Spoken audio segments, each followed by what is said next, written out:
I was actually trying to record while I was walking outside, but like I said, the temperatures were dropping. It was ridiculous. And then my neighbor, which is my smoking neighbor, um, the one that I'm cool with, I got a couple of smoking neighbors, but the one that I'm really, really cool with, meaning that he is very respectful. I don't judge people for what they do. I let God do that. Um, but very kind, very respectful. Always looking out, always looking out. When I say he always looking out, if he thinks that I'm missing something or I dropped something, he's gonna be the first one to, check up. Um, he actually, well, his friend that stays with him because they stay in a 2 bedroom, but he stays with his friend, his like close friend. He said that's like his brother. They grew up like brothers. You know those situations. Parents take somebody else's kid in, kind of thing. So you might as well say they're related. They've been there so young. Um, and uh, when I was going out today, just a second ago, while I was looking, he was like, "Hey, are you okay?" And I'm like, "Yeah, like why?" He was like, "Well, I saw you walk your dog very shortly." He was like, and he noticed that this other car was going around. Now, I didn't get a chance to even talk to him and even tell him about the weirdness that I had, during yesterday. And I was telling you guys, beware of your surroundings and things like that, and how, I had saw this guy and how I remembered him from, the store the other day, and how this van, I remembered the whole scenario and that popping back up. Um, I didn't tell him about that. And I told you about how my neighbor saw it and all that other good stuff. And I never ever told him, I didn't even have an opportunity. It just happened yesterday. I usually see him towards the nighttime. So, the holidays have been coming up and, they have me working like crazy. So I don't really get to see that many people other than the clients. And if I see some people during the day, if I need to go grocery shopping, I try to limit that to like, once every blue moon. Try to go to like the farmers market, somewhere like outdoors or some Amish place, get some Whole Foods that way.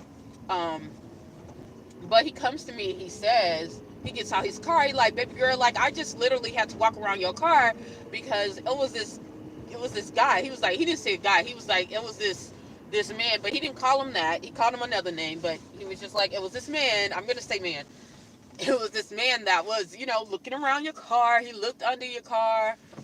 What the hell? What the hell? Oh my God, y'all. Like, this car did not stop.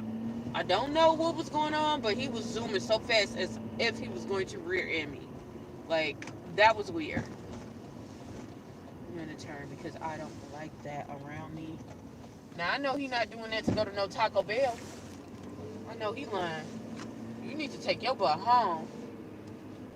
Y'all, if he come up out of this doggone parking lot, I know something. If he come up out this parking lot, he better go in that line. Um, oh Lord Jesus. Who? Why did I go there? Okay, let's turn back again because that just looked really weird. So if I see him again this time, then we know that's on purpose. Um, so it didn't even look like he went in the line. Yeah. So who?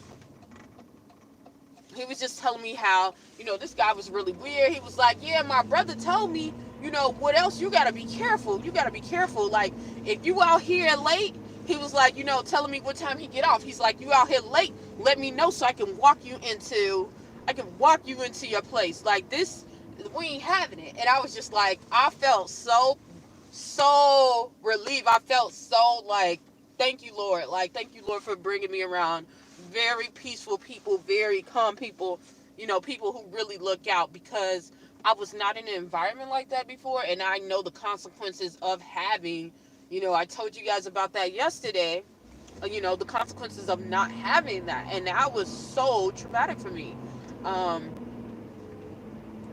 Even though, I can look out for myself, but it's nothing better than to have a solid community to to do that. You know, four eyes are better than two, and eight are better than four or six. You know, so that's what you got to think about when you're dealing with stuff like this, because um, you got to think about it. If somebody's on some crooked stuff, they are very experienced. They didn't just come out of the blue and just, you know, think about doing it. They took some process, some time to plan.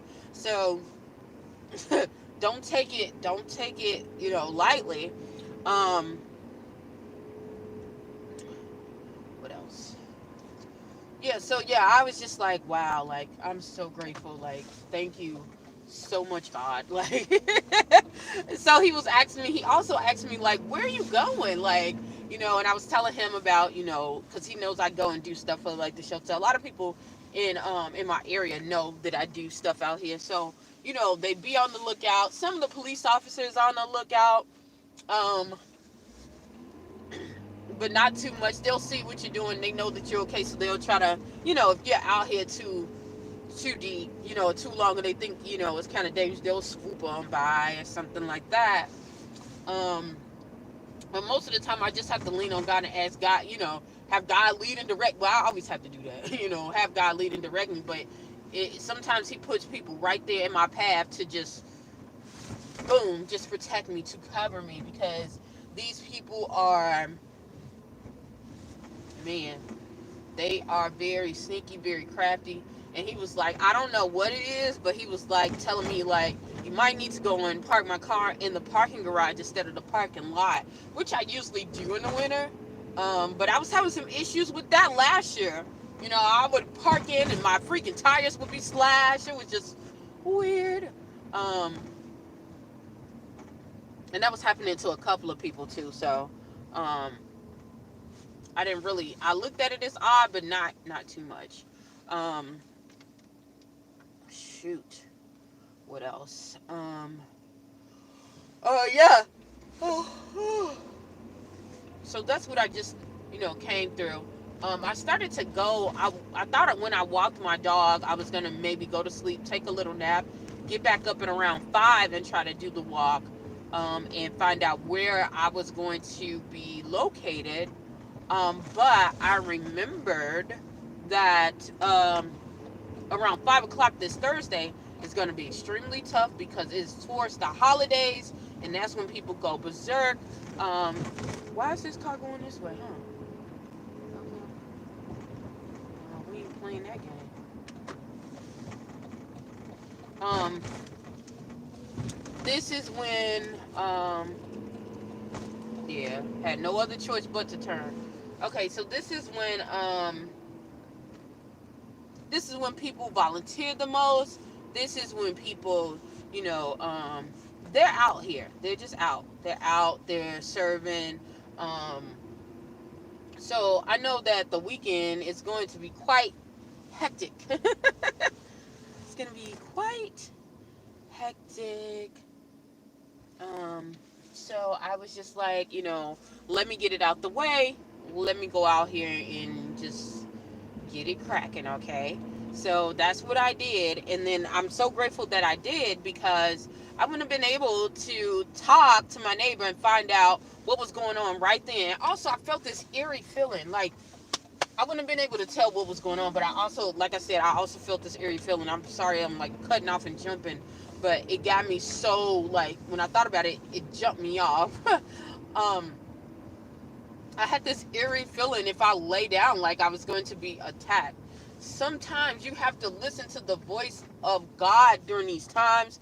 People are very slick. People want things. There are people who are trying to force their predictions of, I'll say that, they're trying to force their predictions of the new year out, and which takes requirements, and sometimes these people are all about it. Jesus. They're all about it, and you can be in the crossfire. You know, you could just be an innocent bystander. So, um,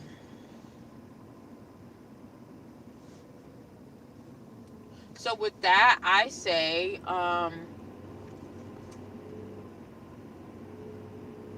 yeah. With that, I say,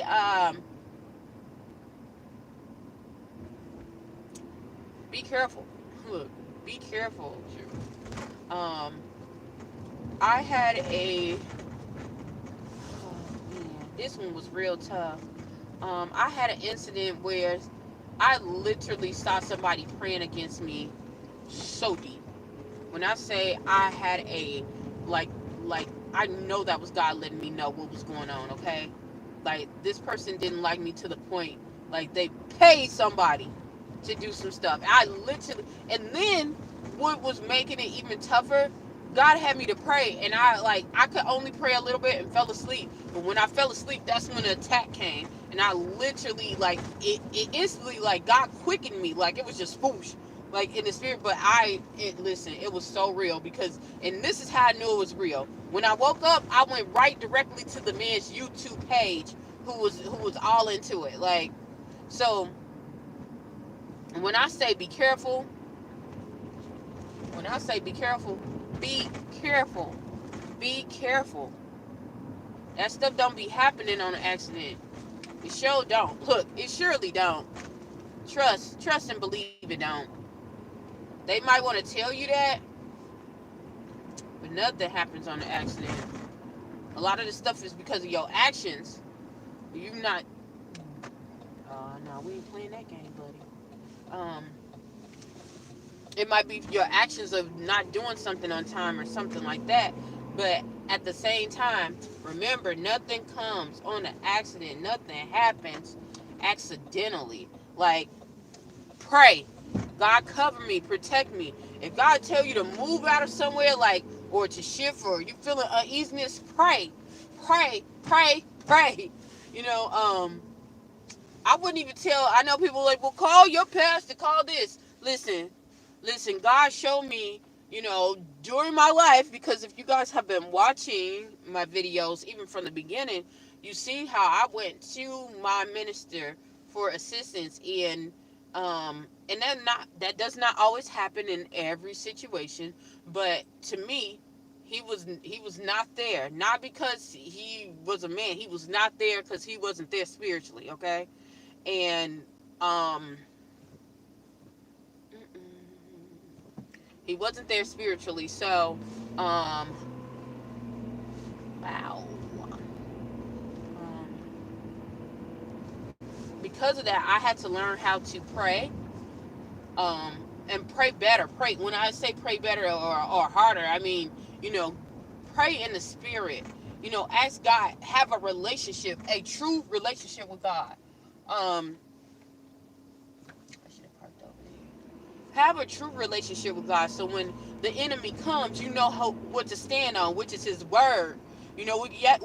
Our weapons of warfare are not carnal, but mighty through pulling down the strongholds. We use our words. People say words cannot hurt you. Oh yes, they can. Oh yes, they can. Words created this world. So, um, yeah, yeah. So, um, yeah, you have to be careful. Have a relationship with God. Um, I can't stress that enough. Have a freaking relationship with God. Yay, I can finally just chillax right here. Um, because that will save you. That will save you from the crap. From the crap that we got. Um, I don't. Oh, there we go. Perfect. Um, hopefully. Hopefully I don't get but it's early in the morning. I might not.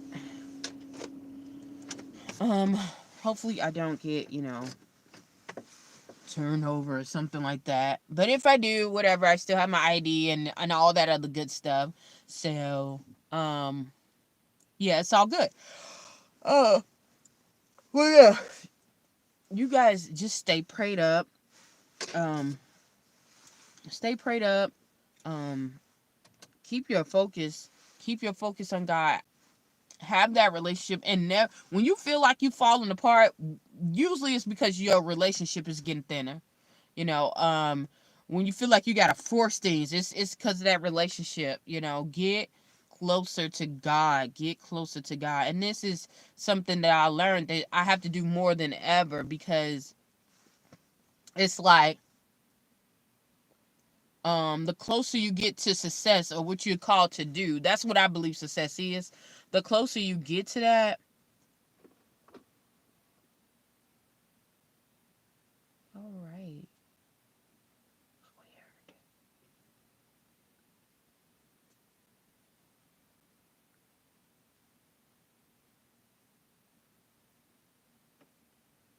So my property manager lives right here. So that's probably why I didn't get into the other side, huh? Now God shows everything in due time, y'all. But that's all good. Like I said, have a relationship with him. Every time you're going and you're doing anything dealing with success, understand that you're gonna get attacked at different ends. You're gonna get attacked at different spaces and places. So you need to do that more often than anything, especially now. Oh, excuse me.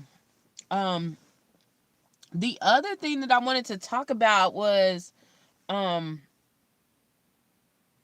I don't want to say toxic people, because I'm learning more is that when you become toxic proof, meaning that when you work on yourself, the toxic people are going to run away. Prime example. Prime example, I've been having this issue for a couple of months with the individual, okay? And I'm like, why? When I tell them no, they're always trying to guilt trip me. They're always trying to do something crazy, y'all. Like, when I say do something crazy, I mean just it's always something abstract. They always blaming somebody else. Oh, everybody else been horrible to them and using them, and they do everything. And I'm like, well, why don't you just stop doing? If you're thinking that you're doing everything, because you're not doing everything, whatever it is, stop doing whatever you feel like you're doing too much of. Uh, oh, why don't you do that? When I found out later that this is a pattern that they do with everyone, and I started finding out like I needed to have some distance, right? And every time I would try to get some distance, I mean, this person would come out so hard. I mean, come out so hard to try to guilt trip me to do things. And I'm like, no, like I really hate when people try to do that. I'm rather a person you will ask me straight out. And I know everyone is not like that. They don't have that instinct or that courage. Some people just shy and do it. But even then, I can even compromise to a point then.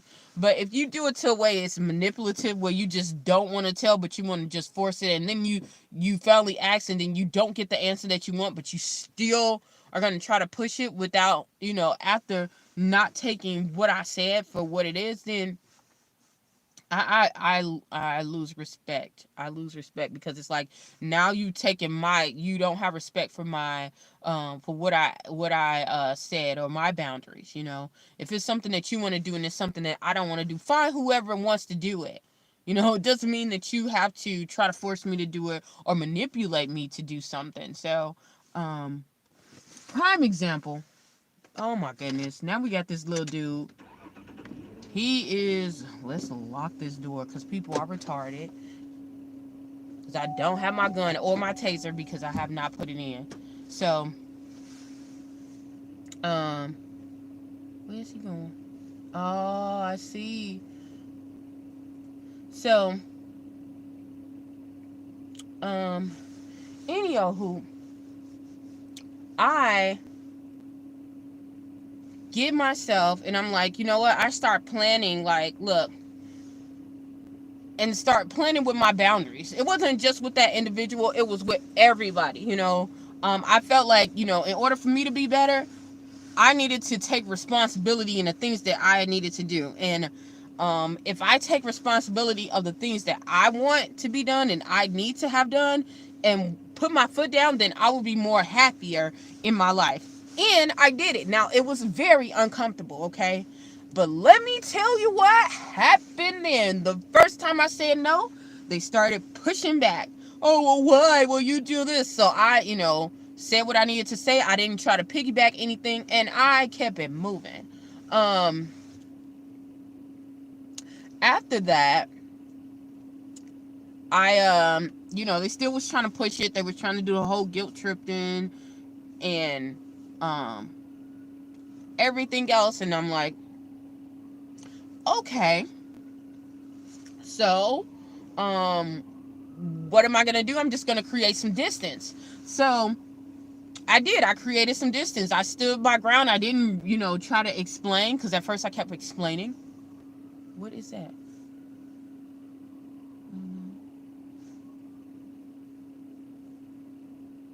I kept explaining. At first I kept explaining. I didn't explain anymore. And, you know, um, that, my friends, helped me out a lot, because they finally understood that I was not playing. Now, what they did, in hindsight, is that they went to somebody else, and did the same thing to them. And it was so funny that they did the same thing to them, because it was one, they went back to somebody who they said was just so horrible and so terrible. So I knew that the lies were coming out. They're running out of people to jump over, and to, do what they felt like they wanted to do. So, okay.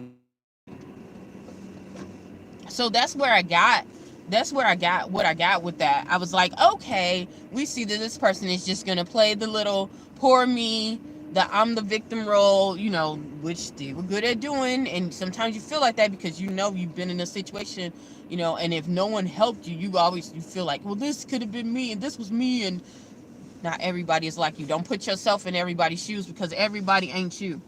They not you.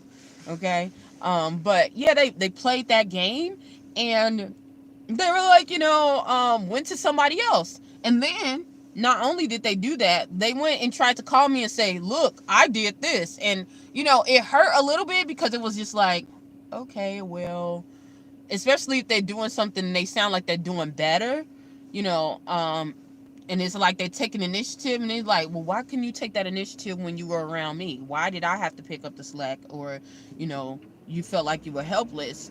That's what I thought about it at first. But then, after I had my trainings dealing with people who are like that, I was just like, okay, and I'd have had enough spankings with God dealing with this individual. So I was already, enough was enough for me. So I was just like, okay, well, that was good. So they gave me some separation. They gave me the separation. They were like, look, this is this. I tried to make sure that I wasn't manipulative and separated either, because there's some people who are manipulative. They do that to try to, love bomb you and get you from that attachment kind of thing. I didn't do that with this individual. I just, gave him some space. I told them I was giving them space.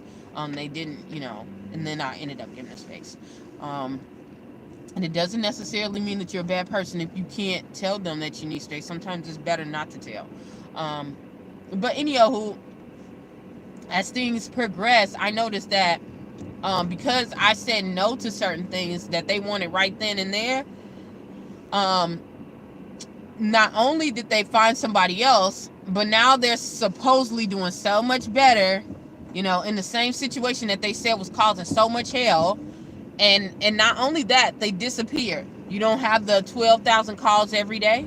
You don't have, hey, what you doing? I'm missing you. Oh, you're my best friend. You're the love, you're this and that.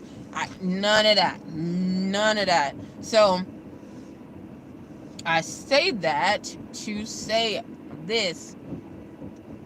This is a time, I've been saying time for isolation anyway, but this is a time, and when I say isolation, it's just narrowing in on what you are supposed to do, because these people are manipulative as hell.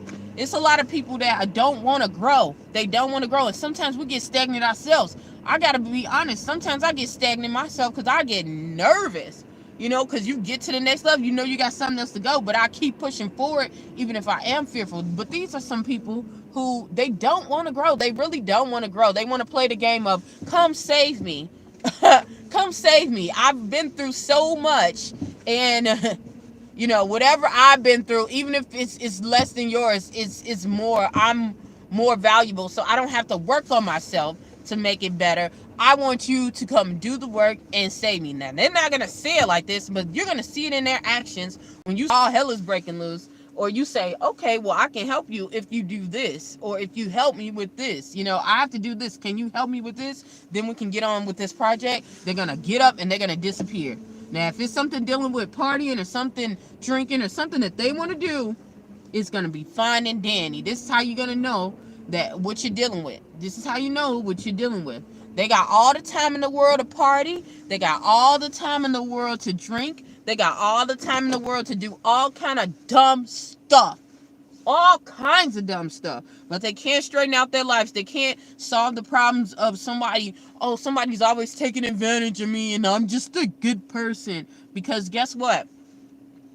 Either you're lying to yourself, because you're not, which is true, either way you're lying to yourself, because you're not a good person if you're letting someone take advantage of you. I've been in that situation. It's not the best thing. Okay, you're not being good to yourself. That is unhealthy and that is toxic as hell. So for one, you're lying.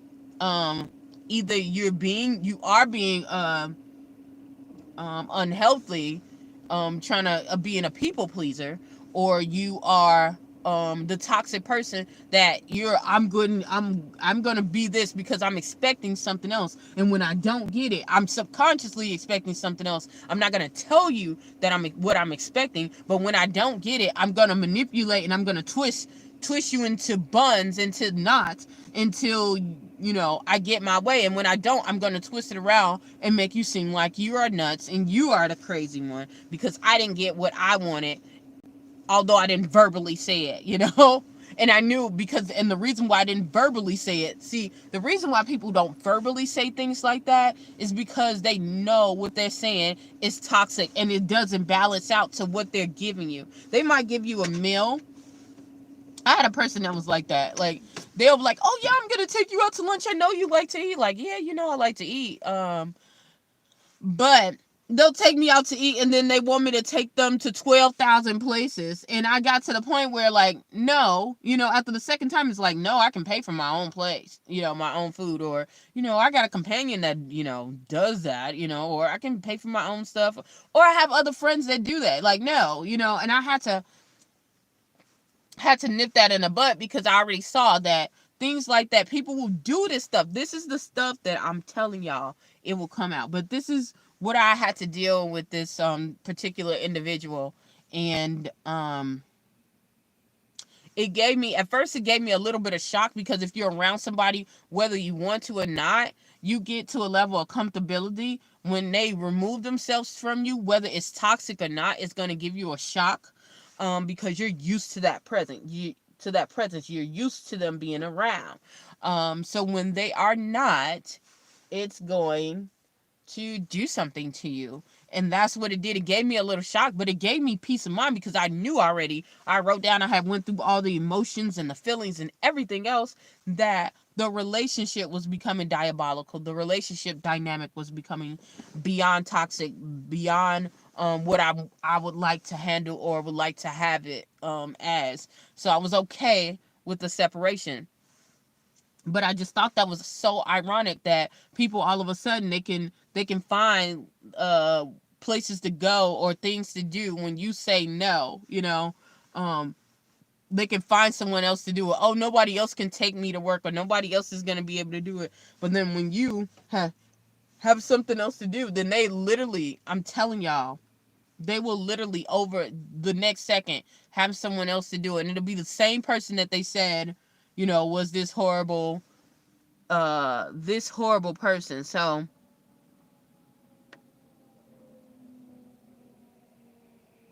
I don't even know what that is. And how do I even have a person and it's no one watching? Weird. So yeah, I just wanted to share that with you guys. I'm going to head off of here. Hopefully something I said or done will help you on your journey. Please stay tuned to Journey to Jerusalem. Bye.